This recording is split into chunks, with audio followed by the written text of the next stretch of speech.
आज हम लोग पढ़ेंगे fourth chapter the rural life and society, जिसमें कि हम लोग पढ़ना है the land revenue policy of the British and the parliament settlement of Bengal, disadvantage and the advantage. Advantage British के लिए और डिसएडवांटेज किसानों के लिए। और हम लोग को पढ़ना है इसमें ryotwari Mahalwari system and the impeachment. Chapter rural life and society.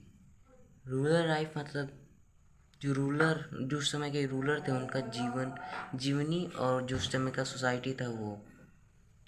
In ancient time the period in India, Bharat के प्राचीन काल समय जो था, land was the held for the life, जो भारत का जो प्राचीन काल समय में जो भारत की भूमि थी वही जीवन थी। Farmer cultivate a piece of land for the generation, जो फार्मर थे उस समय के वो एक लैंड का पीस लेते थे, उसी में उपजाते थे और वही जिन उपजाते थे वो खाते थे। And they have land to seen along belong to the family, उसी लैंड से अपना पालन करते थे अपना फैमिली के, अपने परिवार का। Nobody could evict their land to show pat their pat to their produce at a tax, उस समय उनसे कोई उनका लैंड नहीं छीन सकता था और उन पे कोई टैक्स नहीं लगा सकता था। विलेजर वर लार्जली सेल्फ सफिशिएंट, जो अपने पे आत्मनिर्भर ही थे।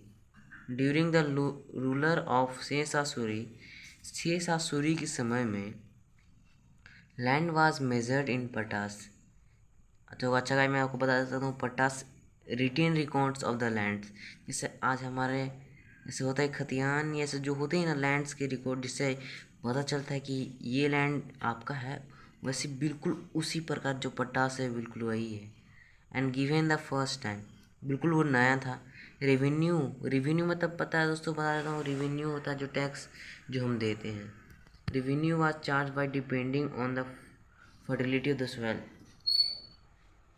जो सॉइल का उपजाऊ जितना उपजाऊ था उतना ज़्यादा फसल उगेगा, उसी प्रकार से रिवेन्यू लिया जाता है। यानी जैसे इस प्रकार, जैसे आपका मिट्टी जो आपका ज़मीन है उसका मिट्टी बहुत ही उपजाऊ है, तो उसमें अगर आप 10 किलो अनाज उगाते हैं तो आपको उसका 5 kg अनाज उसको देना होगा। अगर आपका 2 kg हो रहा है तो आपको 1 kg देना होगा।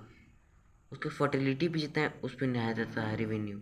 You have already read about the mansab system, जैसा कि आपने पिछले क्लास में पढ़ा ही होगा नस्बदारी सिस्टम के बारे में। System under the Mughals in the previous classes, system ये वही जो मुगल प्रीवियस क्लास हम लोग पढ़ा था, 7 क्लास में पढ़ा होगा। In the times of during of famine and the revenue reduce at the time, जिस समय भूखमरी आया था और रेवेन्यू चार्ज को कम कर दिया गया था। रेवेन्यू उस टाइम नहीं कलेक्ट किया जाता था। आगे हमारा टॉपिक है the land revenue policy under the British. अब ब्रिटिश तो नए नए भारत में आए थे, उनको तो पता ही नहीं था कैसे भारत को चार्ज करना है क्या नहीं करना है। Everything charge when the company took the control of the revenue collection, सारा जब कंपनी अपने हाथों में जब कंट्रोल लेती है तब उसे रेवेन्यू कलेक्शन के लिए insert a part of producer the company demand a fix amount of to cash, जो कंपनी थे उनको फिक्स अमाउंट ऑफ कैश चाहिए था, मतलब ज़्यादा चाहिए ना कम चाहिए, उनको एकदम फिक्स चाहिए अपना टाइम पे।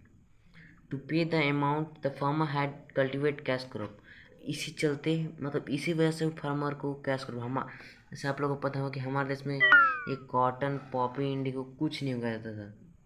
जो अंग्रेज आया ना तभी से ये उग रहा है। हमारे देश में क्या था, सिर्फ लोग उपजाते थे और खाते थे, ये सब नहीं उगता था। लेकिन जब उन लोग आए उन लोग को पैसा कमी होने लगी, यूरोपियन मार्केट में इंडिगो पॉपी का डिमांड बहुत ज़्यादा था, तो रेवेन्यू को भरने के लिए इन लोग को ये उगाना पड़ता था या ब्रिटिश इन लोग को फोर्स करती थी उगाने के लिए। Which brought in the more money than food crop, जैसा कि मैंने बताया था ये फूड क्रॉप से ज़्यादा पैसा देता है। लाइक वैन और राइस, जैसे फूड क्रॉप क्या होता है, जैसे राइस वेट और राइस से ज़्यादा पैसा देता था ये कॉटन पफिंडी को, क्योंकि ये तो क्या क्रॉप है, इसको डायरेक्ट तुम खा नहीं सकते, तो बेचेंगे ही ये सब को जो हम खा सकते हैं। Farmers who earlier grieve their own food with self sufficient, जो फार्मर खुद फूड उगा देते हैं अब उनको सेल्फ सफिशिएंट बनना पड़ता है। Now had to buy part of their requirement, अब उनको ज़रूरत के अनुसार उन लोग पार्ट बाई कर रहे थे रिक्वायरमेंट के साथ। The Indian villages went were no longer sufficient, लेकिन जो भारतीय विलेज के वो लॉन्गर सेल्फ सफिशिएंट नहीं रह पाए। In the fort of the streamline the process of the British. अब आगे हम लोग पढ़ते हैं the streamline process of the British, मतलब ब्रिटिश का अपना रूल लाया या क्या वो लाया। The institute three form of the revenue collection in the India. जो इंडिया में रेवेन्यू कलेक्शन का 3 रूप आया था, जैसे देखते हैं there are the parliament settlement of Bengal, the ryotwari system and the Mahalwari system.